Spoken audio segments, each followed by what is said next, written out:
Oh, cool. Upgrades. Can I put in my request early? Because I'm a good boy. I'd like a big, huge, rock-hard, bionic...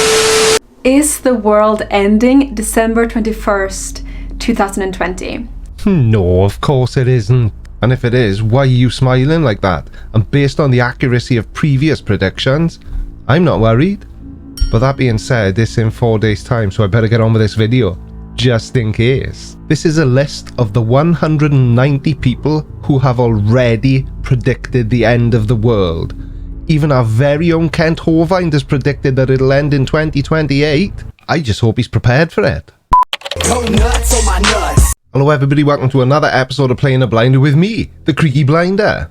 Every year, apocalyptic predictions waft through the dark fringes of the internet and the tabloids. So why should 2020 be any different? Because it's already a really year.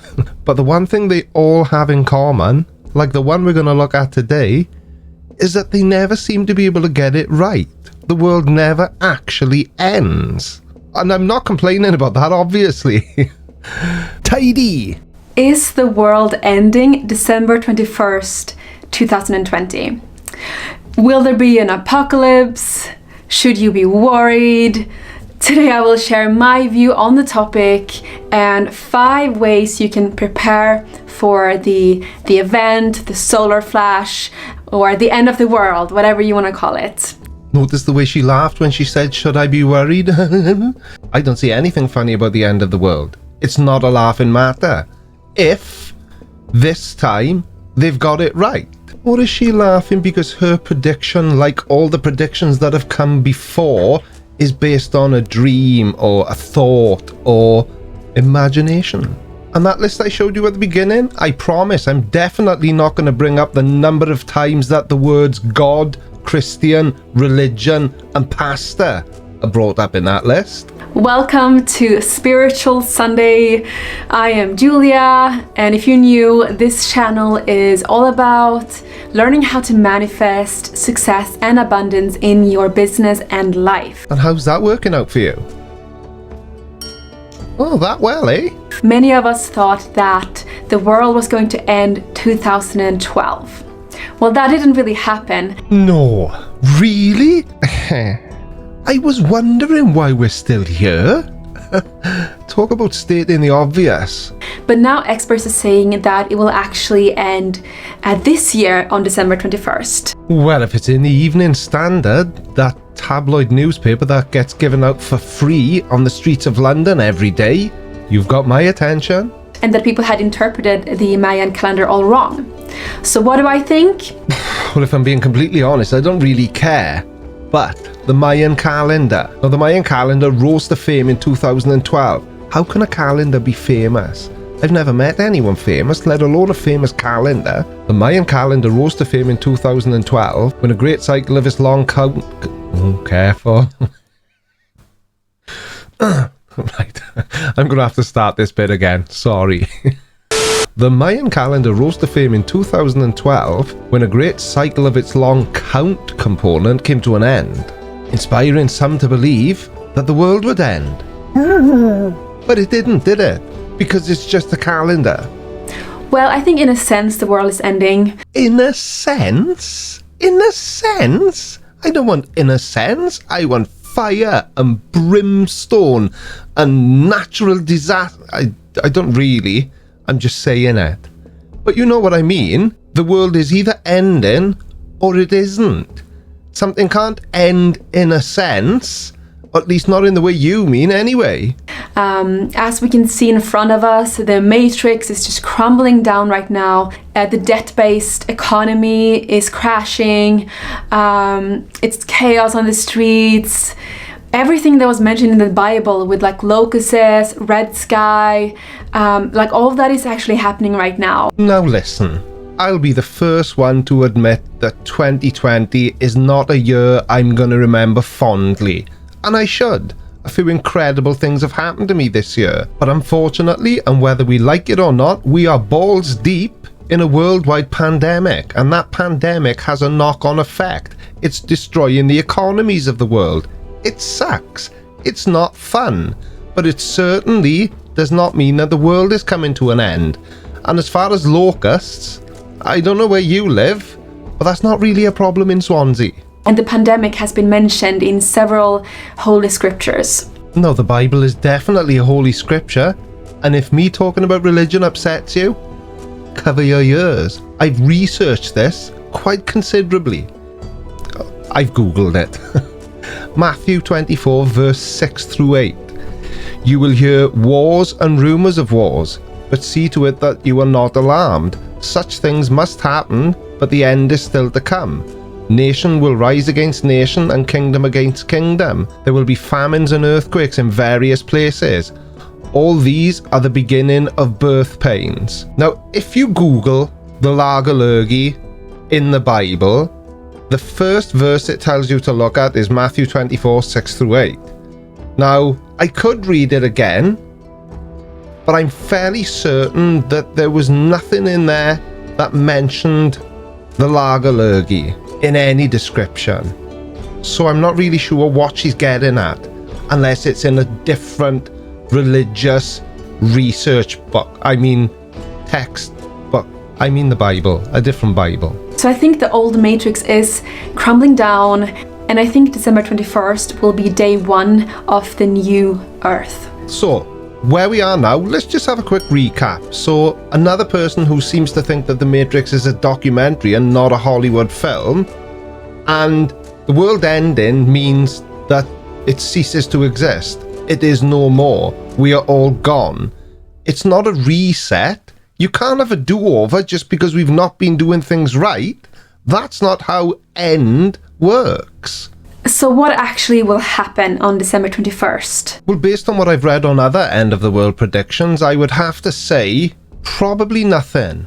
And seeing as it's a Monday, I would imagine that people will get up from bed, they'll have their morning coffee, take a shower, and head off to work like they do every other Monday. Because based on the past, end-of-the-world predictions have proven themselves to be, well, just completely wrong. The Mayan calendar prediction of 2012 turned out to be a gigantic flop. Nothing happened at all. Talk about anticlimactic. They were predicting that the world would end because the imaginary planet of Nibiru would collide with the Earth. Or because they couldn't just have... They had to cover their bases, or that huge global tidal catastrophes would cause the end of the world. Or giant solar flares. And some people even went as far as preparing for the end of the world. Like one guy in China built an ark, and somebody else started selling end-of-the-world survival kits. Very clever.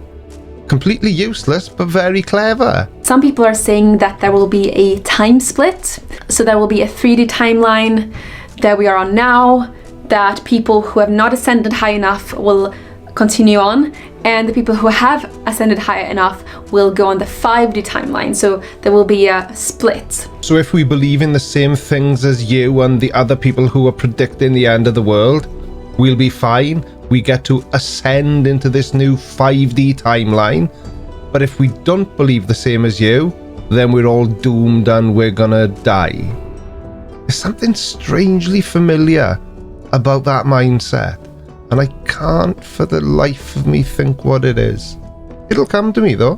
Who else is it? There's a group of people that think that if you don't believe the same as them, that when you die you're going to go to an imaginary place and suffer an eternity of misery. No, I've got an awful memory. I just can't remember.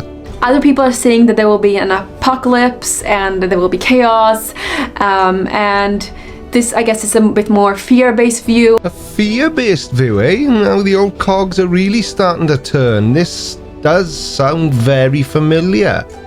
Picture it if you will. If you're a good boy or girl, you get to go to a wonderful place after you die. But if you're not a good boy or girl, we must make up an alternative, which sounds dreadful, awful, almost as if you'd burn there. Because what better way to convince people to believe the same thing that you believe than to have them living in fear of something? Works every time. And how you handle this Well, that depends on your energies, right? So we can see it as a spectrum. So on one end of the spectrum, we have a Karen who tells everyone to wear masks, and she is scared to go outside. She tases anyone who comes near her personal space. She thinks there will be an apocalypse, and she feels like a victim to her own circumstances. Oh no. That is not the definition of a Karen. If anything, that's the opposite of a Karen. Because anybody with an ounce of common sense will be wearing a face covering when they're asked to do so. Because we've not been asked to wear them just for the fun of it. We've been asked to wear them to protect ourselves and people around us from the spread of this virus. A Karen does the direct opposite of that. A Karen, who is usually a middle-aged woman, is the one who stands in a Starbucks or other coffee shop screaming at the employees who have no control over these rules about it being so unfair that she's being forced by the man to wear a face mask. So no, that is not what a Karen is, you silly sausage. That is the opposite of a Karen. And then on the other side of the spectrum, we have someone who is meditating regularly, they're eating healthy and taking care of their body, and they are a creator of their reality. They have a positive outlook on life. They don't want to hurt anybody, and then they are not judgmental of other people. So like I said, basically anybody that's good and does the same as you is fine. Anybody that doesn't is a Karen. That's not how this works. And what's any of this got to do with the world ending anyway? I'm getting a bit lost. Now, these two people will experience the solar flash very differently. Someone who's in a low vibration is not going to be able to hold these frequencies as they come in, so they will not be ready. So for them, it's going to be very difficult. It's going to be a lot of turmoil for them.